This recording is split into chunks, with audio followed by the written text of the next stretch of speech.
So this video is called The Rest of My Life.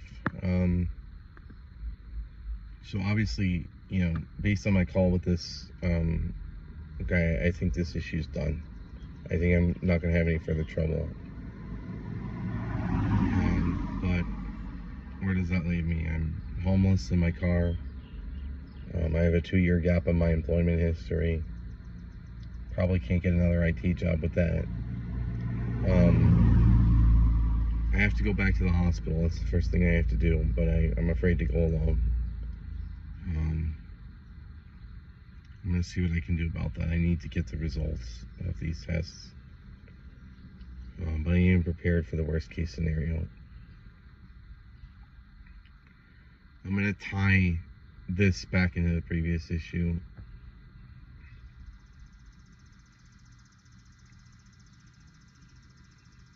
When Gabby finishes her relationship, she tries to erase them.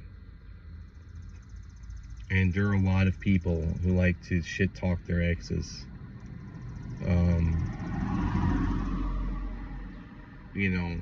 My mom regrets her entire marriage because she got divorced. My mom was married for well over, let's see, when did she get married? Like 30 years or something. We only live, if we're lucky, a little over twice that. If there's one lesson we learn in this life that is most important and applies to literally everything, is that just because something only exists in this world for a finite amount of time does not mean it does not have meaning. Because in the end, all of us exist for only a finite amount of time. As do relationships, as does anything. There is a point in the universe where matter and energy have become so diluted that time stops, and there is nothing after that point. Everything ends, everyone dies, but we can live in the present and find meaning in the moment, and I think that's important.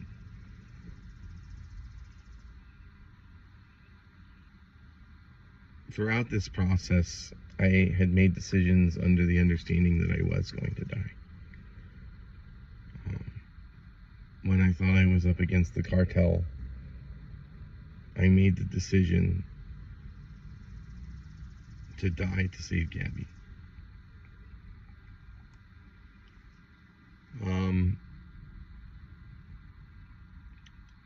I'm not afraid of death.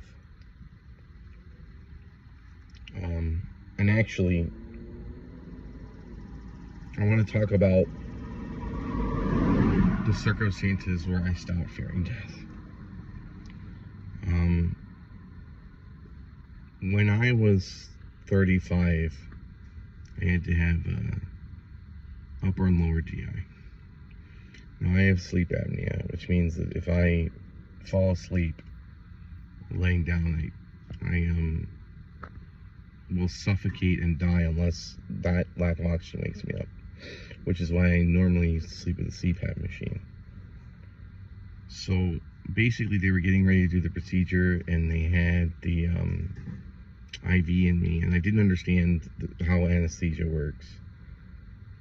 They told me to count backwards, and I started to count backwards and realized in a quick moment of anxiety that I forgot to tell them. And I thought, I'm gonna die. They don't know. But the type of drug that they use to put you out is an anxiolytic, I guess, because I remember thinking, as the world sort of faded away, like, that sucks. Oh well. Should have told them. Of course, I woke up. But I realized something about emotion. We perceive emotion as being tied to events. There are things that we are afraid of. There are things that make us happy. At the end of the day, there aren't. It's a chemical response to stimuli. And we can attain mastery over that. And so the event of impending death does not necessarily mandate fear.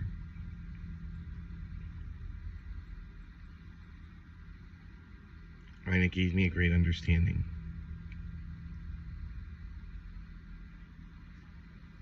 During this process, there was a time when I was into Christianity. I don't know if there's a God.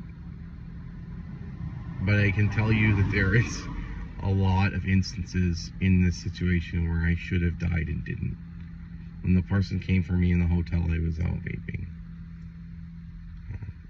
When the homeless man was paid to kill me, told me that he had a bunch of money to share with me. My own kindness and regard for his well-being said, keep the money, you need it, you're homeless. And so, if there isn't a God, I am the luckiest man ever to live, and my own stupidity and autism keeps me safe. But I'm gonna do the best I can to make every minute count, regardless of what that diagnosis says. I want to get writing music again. I love writing music, and I know that many of you are not here for nefarious reasons like that about me, and I'm looking forward to sharing it with you. For the very few people who bought Gabby's story, it's understandable. A lot of people did, and I don't hold it against you personally. I don't believe that I ever want to hear from my family again. They kind of had an obligation to look into things they didn't, and the truth of the matter is I don't believe they thought I was delusional for a minute. This was just more abuse, more of the same.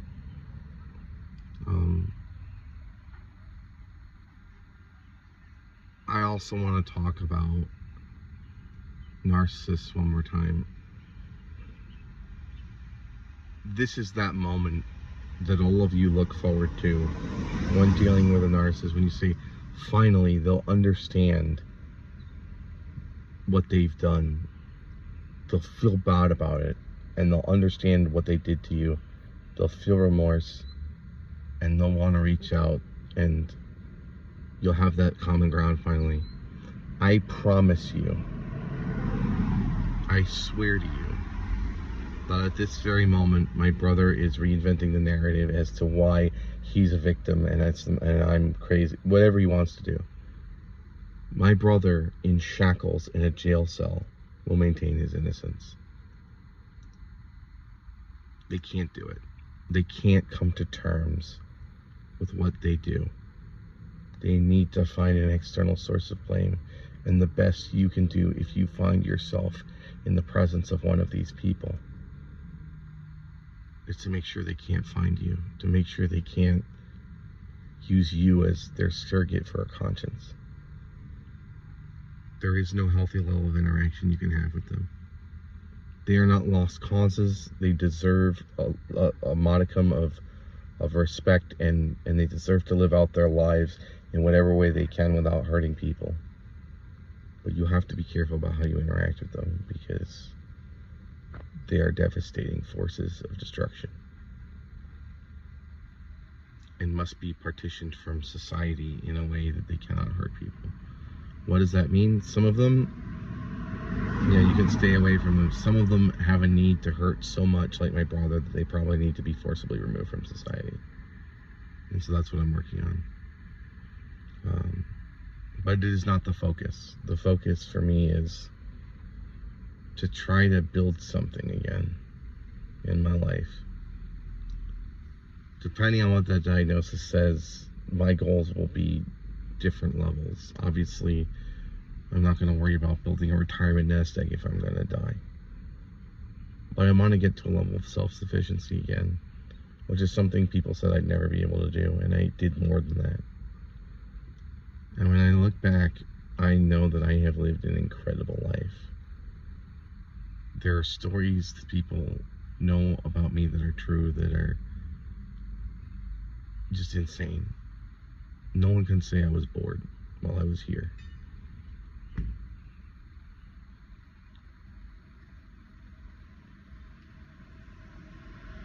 And while I am sad to let go of the fact that the genre of my life for many people was probably fantastic realism, people didn't know if some of these things that I talk about are real or fiction, and they now probably can reasonably tell that no, like, these things happen to me. I'm happy that I can share these moments with people as reality and not have them disregarded as delusion.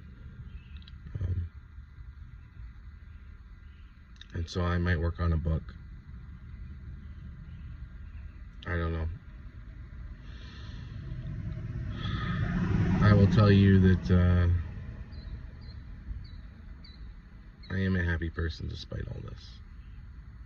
And I have regrets about things that I've done in my life, but I don't have regrets about events that have happened. Because we are a sum of our genetics and our experiences. And I'm happy with who I am. And my experiences are a part of that. I hope everybody has a great day.